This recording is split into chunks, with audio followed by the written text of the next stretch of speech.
Hi everybody. Here we are back at home yoga sessions with me, Mary Jo Yoko, and Shira.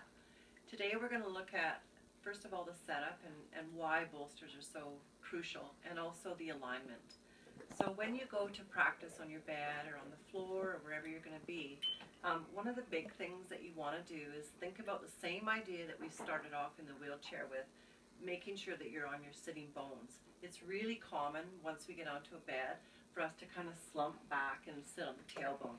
So in order to eradicate that, you can either get yourself a block, a yoga block, which are really super easy to use, and they're actually not as big as bums, so I find them a little bit limiting in that way, but they're compact and you can use them for a lot of stuff. But you could also use this, a blanket, and these are the great Mexican blankets that are really, they're the best yoga blankets ever because they're firm, and yet they're also pliable, so they give a really good ridge. So basically I folded this in half, and then I took one half and folded it in again. So we've got a blanket that's kind of got a half ridge and then the flat part behind. She's going to sit on the ridge part and the flat part will be behind her. So we'll put that behind you, Sharon. Okay. Turn it the other way so the frill, yeah.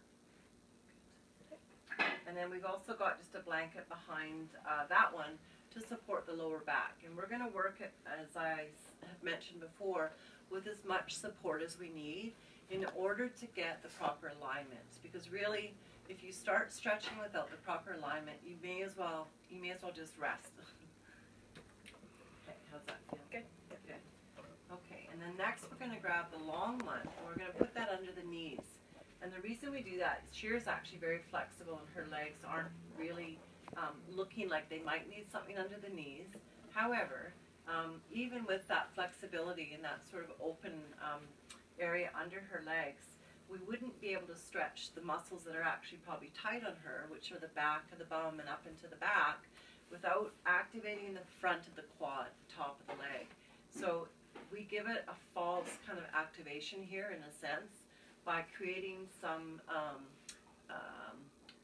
ignition or some place of activation for that leg. So in other words, when she comes forward, her thighs are going to activate now because of the fact that the knees are pressing into something. So that muscle under the leg is going to lengthen, and the muscle up top is shortening in order to activate that forward fold. So think about something under the knees, and then on the feet, you may not be able to see her feet exactly, but I've taken about 3 bolsters and I've made a little bit of a tier so that I get a nice angle, kind of like a brake pad or a gas pedal, so that when her foot goes on there, the heel is down, but the toes are back in dorsiflexion. Dorsiflexion is when your foot is completely flexed, like if you would be walking. And you want to replicate that when you're doing forward folds, because if the feet aren't flexed properly, you're not going to activate the quad muscle. Hence, you won't release the muscles underneath. And then last but not least, we have a couple bolsters to go around the belly and perhaps behind the back. But this one we're going to flip around on her belly. And when she first comes to yoga, usually her body's, after a busy day at work and a bit of a dysregulated state is what I call that. It's kind of all over and you need to relax usually. So we take the long one over there and we lay it across the whole thing. And then Shira would just come in and get herself into this and go forward and do a couple nice deep Ujjayi breaths.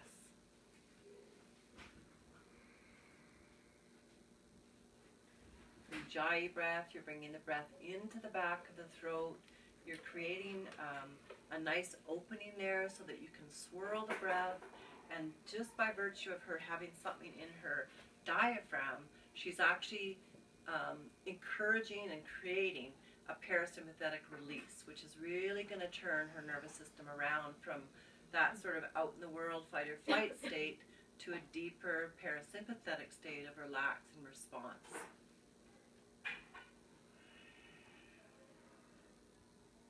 This is also nice because she can get a nice shoulder release. All of the tension of the day can drop away. And this is often where I will introduce one of our first visualizations.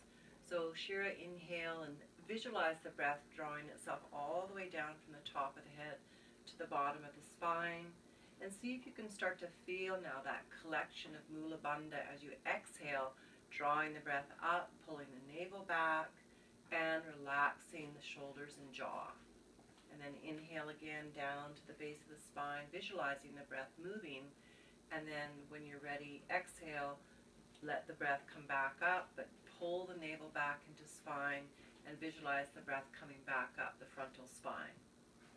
So inhale, visualizing it down the back spine, collecting it Mula Bandha, engaging, drawing Mula Bandha up on the exhale as the breath visually comes back up the front spine.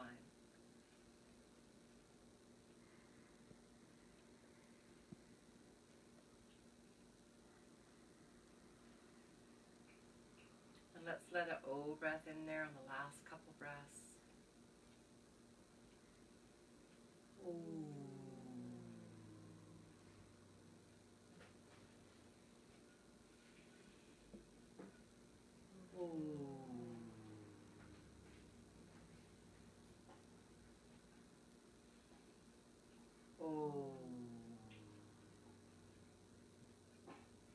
And that O breath, and you inhale to come back up, you can think of as a distributive breath. So it really kind of distributes the energy and the release into the whole body.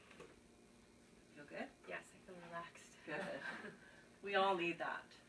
Okay, so next we're going to toss that one aside. I'm going to hand Shira a strap, and that strap is going to go around her feet, right at the ball joint of the big toes. So just below the big toe ball joint, and then back up to her arms. Now again, Shira's very flexible in here. For me, my knees are kind of up to about here in this posture, and I have to actually build up a bit more underneath my knees to get the release. And also my arms are quite a bit further down because I'm tighter in my hamstrings. So you adjust the strap in the hands to where you're going to fit right. And what you want to do is grab the strap and just give a gentle pull. Lift your heart towards your feet, inhaling, and then exhale, come down, keeping the chin up and the heart lifted and the spine moving into the body. When you start to feel the hamstrings stretching, you can relax the head and even the shoulders and the jaw. Take a couple breaths there. Now Shira's probably not having to do a lot of active pulling on her feet, but in some cases you will find that that will actually help the release.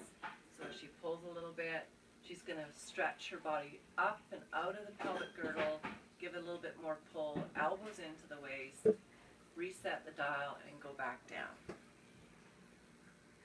Here she's able to do that and get a little bit deeper each time.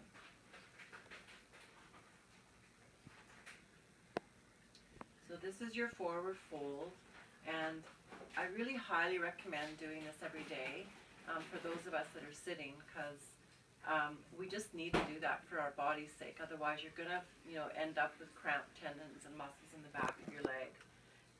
The other thing that's great about this is it really allows her to relax at the beginning of a practice or at the end of the day, because again, this pressure on her diaphragm creates that parasympathetic release that we're looking for. So this is your forward fold. When you're ready to come up, you're going to look ahead, feel the spine moving into the body, and then we're going to use a puffer breath. So it's going to be